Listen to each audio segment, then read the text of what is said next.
साथियों नमस्कार, कैसे हैं आप सब लोग। मज़ामा केम छो कसा आहिस। साथियों आज के अध्याय में हम डिस्कस करने वाले हैं रेप मैटर्स को लेकर और उसमें बेल प्ली जो आप करते हैं उसमें किन बातों को ध्यान में रखना है और ख़ासकर अगर आपने शादी का वायदा कर लिया प्रोसिक्यूट्रिक्स से और उसके खूब मज़े ले लिए, ऐसा वो कहती है प्रोसिक्यूट्रिक्स, और अल्टीमेटली आपने जो है शादी नहीं करी और वो इस बात को लेकर जो है थाने पहुंचती हैं और मुकदमा दर्ज कराती हैं और अल्टीमेटली आपके विरुद्ध सेक्शन 376 आईपीसी की कार्रवाई होती है। तो वहाँ पर जब बेल को आप प्ली कर रहे हैं, बेल को आप आर्ग्यू कर रहे हैं, तो किन बातों को जो है ध्यान में रखना चाहिए और इससे क्या गलतियाँ अक्सर रहती हैं कि लंबे टाइम तक हमें जेल में रहना पड़ सकता है या रहना पड़ जाता है। ये बातें भी हमें जो है समझनी होगी, तभी हम एक एफिशिएंट डिफेंस जो है तैयार कर पाएंगे। सबसे बड़ी मूर्खता जो हर हिंदुस्तानी करता है केस को लड़ते हुए, कि केस को हम लेते हैं कैजुअल अप्रोच की तरह, अरे देखा जाएगा, झूठा केस है, मीडिया ट्रायल होगी, हमको इजीली बेल मिल जाएगी, हम इजीली बरी हो जाएंगे, हम तो केस को जो है डिस्प्रूव कर देंगे, हमारे पास ठोक ठोक के एविडेंस है। भाई देख लो, छोटी सी बात मैं आपको कहना चाहता हूँ कि कोर्ट में कोई न्याय नहीं है, कोर्ट में सिर्फ फैसला है, डिस्पोजल है। और डिस्पोजल कैसे होगा कि जब कानूनी पैरामीटर में आप अपने केस को लेके आ जाओगे और ये साबित कर दोगे कि जो अपोजिट पार्टी का केस है वो मैनिपुलेटिव है और फैब्रिकेटेड है। अगर आपने इन बातों पर ध्यान नहीं दिया तो नुकसान आपका होगा। सुन रहे जी आप, नुकसान आपका होगा। दूसरी इंपॉर्टेंट बात, केस को लड़ते समय ना तो हम रिसर्च करते हैं ना ही प्रॉपर डिफेंस तैयार करते हैं, बस एक ही बात कि साहब फ्री हो सकते हैं क्या, बरी हो सकते हैं क्या। नहीं होगे बरी तभी होगे जब अपने केस को आप कानूनी पैरामीटर में ले आओगे और आप कोर्ट को ये सेटिस्फाई करोगे कि I am not the guilty person because I am not infringed anything.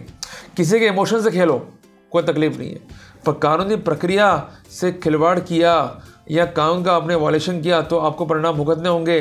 पर उन्होंने आपको प्रक्रिया के तहत अभियोजित करते समय अगर प्रक्रिया का पालन नहीं करा तो उनको उसका खामियाजा जो है भुगतना पड़ेगा। तो प्रॉब्लम क्या है कि हम लोग पढ़ते नहीं है, दिन भर हम चाहते हैं कि हमारे वकील ज्योतिषी बनकर ये गणना कर लें कि हम बरी होंगे या नहीं होंगे, या हमारा क्वेश्चन होगा या नहीं होगा। एक्सपीरियंस अलग चीज़ है, पर जो वर्तमान पर्सपेक्टिव में जजेस की क्वालिटी है उसको देखते हुए कुछ भी नहीं कहा जा सकता।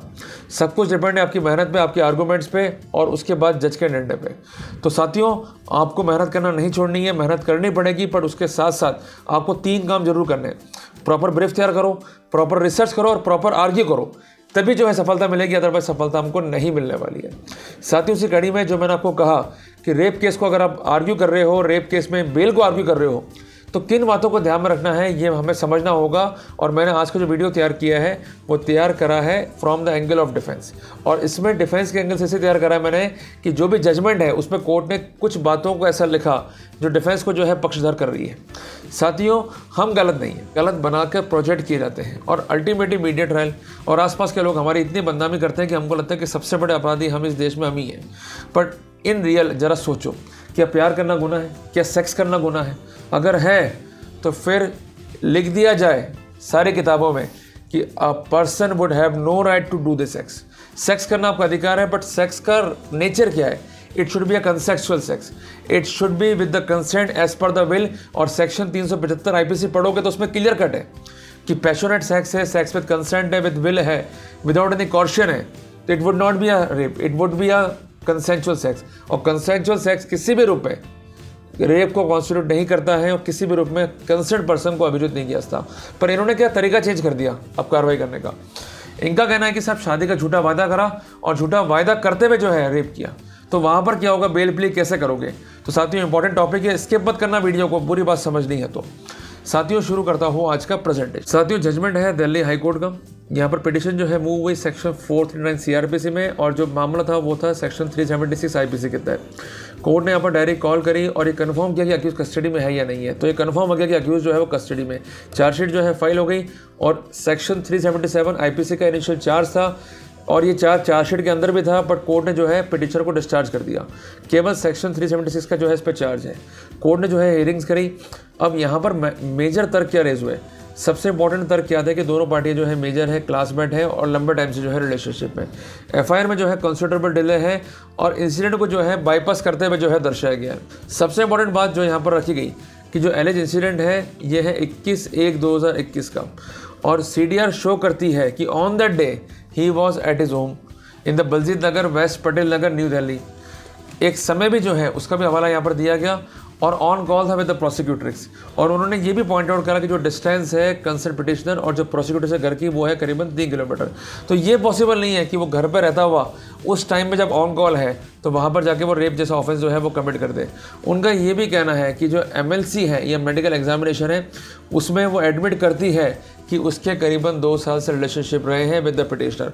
इसके अलावा उसने ध्यान दिलाया towards the conduct of the parents of the party as narrated in the FIR।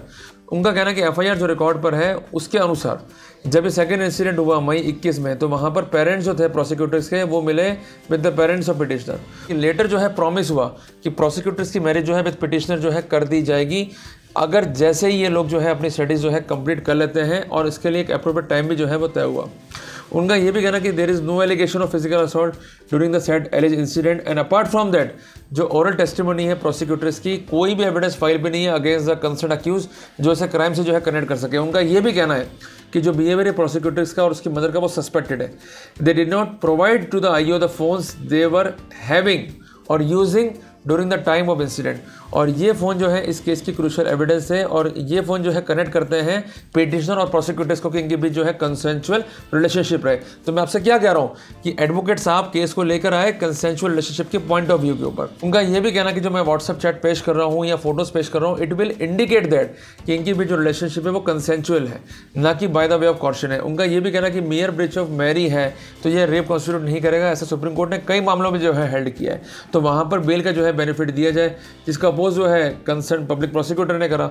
यहाँ पर उनका कहना है कि ही इज़ गिल्ट और इसके अलावा जो भी एविडेंसेस फाइल पर हैं it is constituting the offence, offence serious nature का है और एविडेंसेस जो है कॉरोबरेट कर रही हैं, इस स्थिति में बेल को जो है वो खारिज किया जाए। साथियों सबसे इंपॉर्टेंट बात कि एक्स्ट्रा जुडिशियल कन्फेशन पर जो है रिलाइड किया था कंसर्न कोर्ट के द्वारा और यहाँ पर कंसर्न APPI ने जो है रिलाई किया on judgment of honourable supreme court कि अगर एक्स्ट्रा जुडिशियल कन्फेशन है तो it can be use to convict the accused if it is voluntary, it is true, it is made in fit state of mind, moreover their value could be determined by the nature and facts and circumstances, the time that it is given or when it is made and the credibility of the witness who speak to such confession। यहाँ पर bell का जो है oppose किया concern state ने ये सारी बातें कहते हुए और उनका ये भी कहना कि it is a forceful sex, it is a forceful sexual intercourse.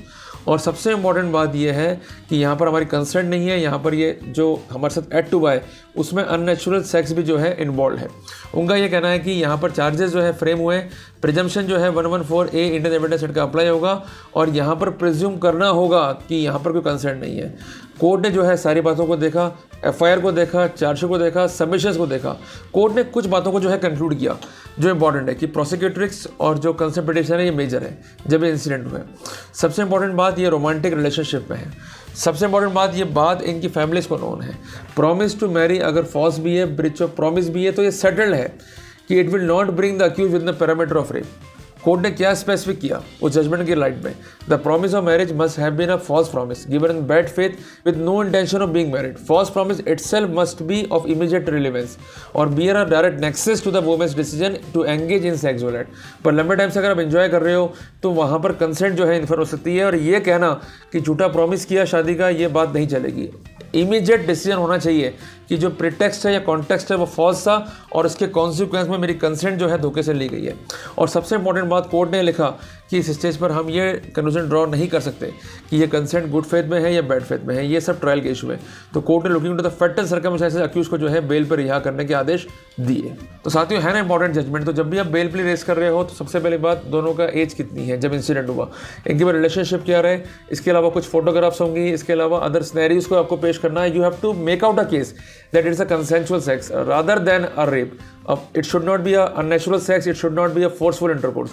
तो वहाँ पर जो है आप बच के निकल जाओगे। तो घबराने का नहीं है, वर्कआउट करना है, तभी सही मायनों में जो है हम रिलीफ ले पाएंगे।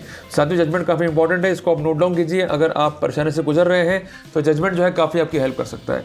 साथियों मिलते हैं एक नए टॉपिक के साथ, तब तक के लिए स्टे ट्यून। जय हिंद, जय भारत।